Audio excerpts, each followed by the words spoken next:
Bonjour à vous. Alors, l'objectif de cette vidéo, c'est bien évidemment de corriger l'exercice 2 du brevet des collèges d'Amérique du Nord de juin 2018. Un très bon entraînement pour Pythagore et Thalès. Donc, on va aller très doucement. Alors, il y a 3 questions. La première, ça va être de réaliser donc une figure en grandeur nature, en vraie grandeur ici, en utilisant les informations dans le bon sens et de façon correcte. Donc, on va utiliser un compas, etc. On va voir comment on fait ça. Ensuite, question 2, on va faire, vous allez voir, du Pythagore. Et question 3, on va utiliser Thalès. Donc, évidemment, ça serait bien que vous entraîniez. Et après, comme ça, vous vérifiez si vous avez fait n'importe quoi ou si vous avez fait du bon travail. Donc, pour tracer cette figure, personnellement, je vais utiliser un logiciel, un GeoGebra. Ça sera beaucoup plus net. Et comme ça, je simulerai le compas et l'équerre, etc.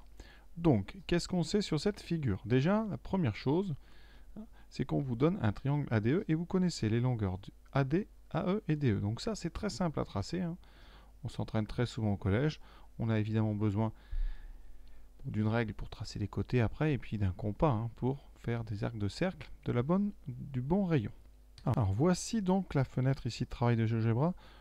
J'ai oublié ça. Donc j'ai besoin de quoi? Tout d'abord, je vais bien placer mon point A. Voilà. Je prends un point, je le place au hasard. Donc ça, c'est le point A. Voilà. D'accord. Et ensuite, donc, premièrement, je vais faire un cercle de rayon 7. Donc, il me faut cercle. Alors, avec GeoGebra, c'est parfait. Je fais cercle, rayon 7. Donc, voici un cercle donc, de rayon 7. Alors, je vais grandir un petit peu pour que vous voyez tout en entier. Comme c'était, on vous demande en vraie grandeur. Voilà. Donc, on va bien se positionner. Je bouge la feuille. Voilà. Donc, je vais prendre un point quelque part sur ce cercle et ça sera mon point D. Donc, voilà, par exemple, ici. Donc, ça, renommé, j'appelle ça donc le point D. Et on a bien AD qui vaut 7 cm. Maintenant, je vais faire donc AE égale 4,2. Donc, je vais faire un cercle de centre A et de rayon 4,2. Donc, voilà, cercle, j'indique le rayon 4,2. Je valide. Le point E est sur ce cercle. Et ensuite, on a DE qui vaut 5,6. Je fais donc un cercle de centre D et de rayon 5,6. Voilà. Mes deux cercles ici, ces deux cercles importants, se coupe à deux endroits. Alors je vais effacer ce premier cercle, bougez pas, petite erreur. Donc ici, j'efface ce dernier cercle. Ensuite, je vais donc cacher ce cercle-là. Voilà. Ça, c'est donc mon cercle de centre A et de rayon. Donc on a dit 4,2. Ensuite, vous avez un deuxième cercle de centre D et de rayon 5,6. Les deux points se coupent à deux endroits. J'en choisis un. Et ça sera mon point E. Donc ici, donc je vais renommer. Voilà, bien. Voilà. Vous voyez, donc ensuite, et je n'ai plus qu'à tracer donc les. Alors ça sera des segments pour l'instant et on les allongera un petit peu après. Donc voilà, donc mon triangle ADE. Déjà, donc je répète, utilisation du compas, on fait des cercles et après on obtient bien un triangle qui a les longueurs, donc des trois bonnes longueurs. Et on continue. On vous parle ensuite après d'un point F sur le segment, AD, oui, tel que F égale 2,5. Donc sur AD, je dois placer un point à 2,5 cm de A. Donc là, encore une fois, bon, je trace un cercle ici de rayon 2,5. Le voici. Donc il est sur le segment donc entre A et D. Ce point, donc là je vais le définir. Je vais prendre l'intersection donc ici. Donc ça c'est mon point donc, que je vais nommer le point F. Voilà. Ensuite, on me dit B, un point de la demi-droite donc à D. Donc ça va être, je vais la tracer, sa demi-droite. Donc demi-droite c'est ici. Voilà, A et D. Donc mon point B, il est sur cette droite. Et AB vaut 9 cm. Donc je vais faire un rayon, un cercle de 103 et de rayon 9. D'accord? Voilà, donc mon point B, vous avez bien compris, il est ici. Voilà, je le renomme.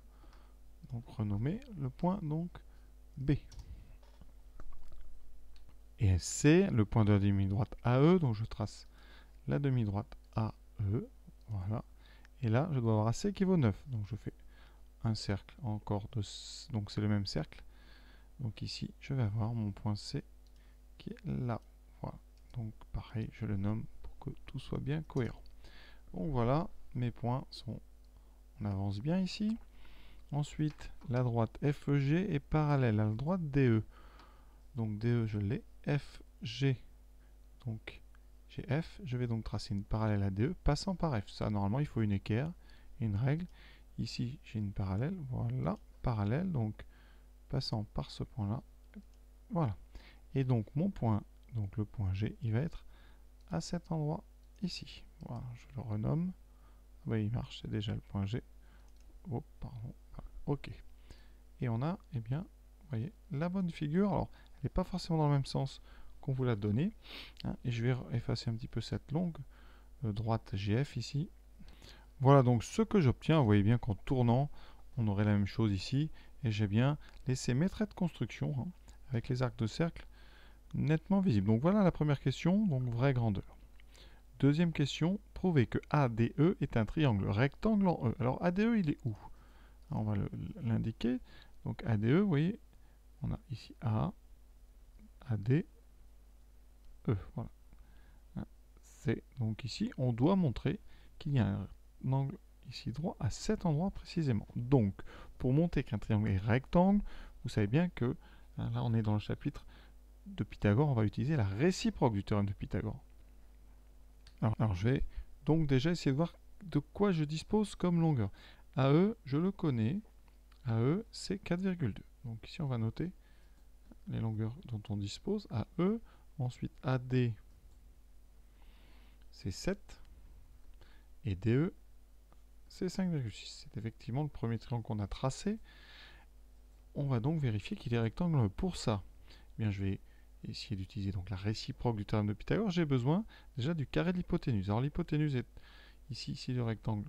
Si le triangle est rectangle, l'hypoténuse sera AD. Donc je vais calculer AD au carré. D'un côté, ça me donne 7 au carré, donc 49. Ensuite, je vais calculer AE carré plus DE carré. Donc ça, c'est la machine qui va le faire. Donc ça fera 4,2 au carré plus 5,6 au carré. Vous voyez la calculatrice à gauche ici. Je trouve 49. Et donc on va pouvoir rédiger correctement la conclusion. Donc pour rédiger, on dit quoi? Dans le triangle ADE, AD carré est égal à AE carré plus DE carré. Donc, d'après la réciproque du théorème de Pythagore, eh bien, le triangle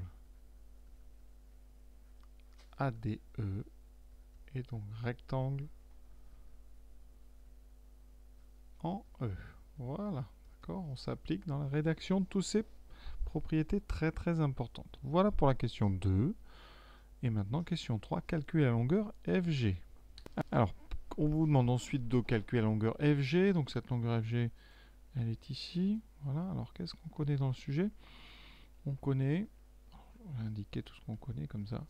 Je connais AD, d'accord? Je sais que AD, ça vaut donc 7. Ensuite, je connais AF, d'accord? AF, c'est marqué ici, c'est 2,5.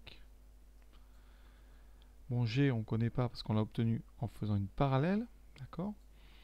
Donc ici, on a AF, on a AD, on a aussi, donc ici DE. DE, on le connaît très bien puisque c'est le triangle de départ. Voilà, donc DE, c'est 5,6. Voilà, et là, vous avez deux parallèles. Donc si on utilise Thalès, eh bien vous avez tout ce qu'il faut pour appliquer Thalès. Alors je vais faire les petits triangles, enfin les deux triangles à côté pour bien que vous voyez qu'on a toutes les bonnes informations. Alors on a deux triangles. Un petit triangle, ici le triangle qui s'appelle AGF, dans lequel on connaît AF, 2,5, et on connaît, et on cherche FG. Et on a un grand triangle, que je fais à côté, mais qui contient le premier. Sur le dessin, ils sont les uns dans les autres. C'est AED, d'accord? Et dans AE2, on connaît 5,6 et 7, d'accord? Et votre FG, il est par ici. Voilà. Alors, on sait que ces deux triangles, puisqu'il y en a des parallèles, eh bien, si vous multipliez toutes les longueurs du petit, vous obtiendrez le grand. Et donc, si vous divisez longueur du grand par un nombre, vous pouvez trouver un nombre qui donne toutes les longueurs du petit. Ça, c'est le principe de Thalès. Donc, ça veut dire que si on utilise Thalès, qu'est-ce qui va se passer? Le point A donc reste envoyé sur A, le point F est envoyé sur D, et le point G est envoyé sur E. Donc, bien très simple, la longueur AG est envoyée sur la longueur AE, la longueur AF est envoyée sur la longueur AD, et FG est envoyée sur la longueur DE. Donc, eh bien, les propriétés qu'on en déduit, c'est les propriétés de Thalès. Hein. Alors je le rédigerai, mais au niveau des rapports égaux, qu'est-ce qu'on va voir? Eh bien, donc c'est le fameux grand côté, donc AD sur petit côté AF. Donc ça c'est AF qui est envoyé sur AD, vous voyez. Donc on a AD sur AF qui vaudra grand côté ici, donc DE sur petit côté FG. Voilà. Et on a vraiment tout ce qu'il faut comme correspondance. Et vous n'avez plus qu'à remplacer. Alors AD, ça fait 7 sur petit côté 2,5 qui va être égal à DE sur FG qu'on cherche. D'accord? Donc petit produit en croix. Donc FG ici. Alors j'espère que vous avez bien compris ce que c'est un produit en croix. Ici, on peut changer les termes de place. Ça veut dire que le 7 peut passer dessous et le 2,5 peut passer en multiplication avec le 5,6. Donc on a 2,5 fois 5,6 divisé par 7. Là, c'est la calculatrice, encore une fois, qui va faire les calculs et j'aurai plus qu'à rédiger pour que ça soit fait de manière correcte. Donc ça fait 2,5 fois 5,6 et on divise par 7. Voilà, et vous obtenez 2. Donc FG vaut 2.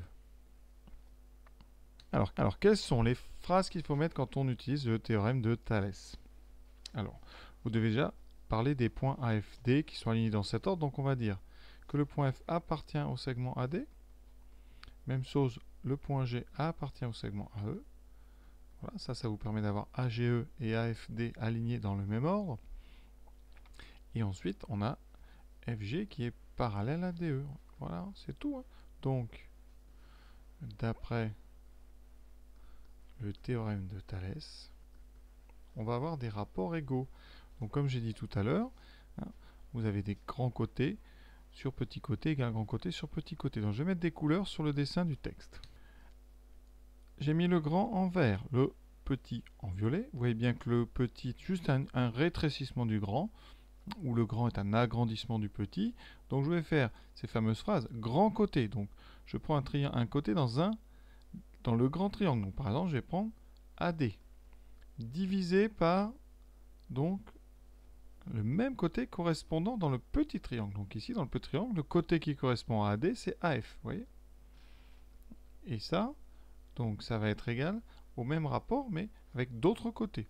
Alors ici, je vais prendre le côté DE. Ça va être égal donc à DE. Ça, c'est un côté sur le grand triangle. Et le côté qui correspond donc sur le triangle rose ou mauve, eh bien ça sera FG. Voilà. Donc c'est pour ça qu'on dit grand côté, donc je vais vous montrer avec du rouge, grand côté divisé par petit côté égale grand côté divisé par petit côté. Et d'ailleurs aussi égal à grand côté divisé par petit côté. Alors moi j'ai pas besoin du troisième, j'ai besoin juste de cela. Donc je refais comme tout à l'heure pour vous faire les calculs quand même. AD, je vous ai dit 7 cm, sur AF 2,5 doit être égal à DE, donc 5,6 sur FG. Voilà. Et comme tout à l'heure, je vous remonte cette histoire de produit en croix. Donc, je réexplique. On va donc, eh bien, ici, inverser le FG et le 7. Et on va envoyer le 5, le 2,5 avec le 5,6. Ça s'appelle un produit en croix. On obtient FG. Vous voyez, FG est passé en haut à gauche. Le 7 est passé en bas à droite. Et le 2,5 va passer en haut à droite. Voilà. Et ça, quand on calcule, ça fait 2. Donc FG vaut 2 cm. Donc voilà, l'exercice est terminé. J'ai essayé d'être clair, ce qui n'est pas toujours évident. Le Thalès, c'est pas si simple que ça. Pensez bien à cette histoire de grand triangle, petit triangle, avec grand côté, petit côté, peut-être mettre des couleurs. Voilà, tous les moyens sont bons pour essayer de comprendre. Évidemment, on va continuer donc dans ce sujet d'Amérique du Nord, parce que ça fait un bon entraînement pour le brevet de fin juin. D'ici là, on aura bientôt un autre sujet qui va arriver très vite. Ce sujet, c'est celui de centre étranger, donc c'est la zone Afrique. Il arrive vers le 18 ou 19 juin. Voilà. Donc je vous souhaite bonne continuation dans vos révisions. J'espère avoir été clair. N'hésitez pas évidemment à commenter si ça vous a plu, à liker ou à partager si vous voulez rendre service. Voilà. À très bientôt.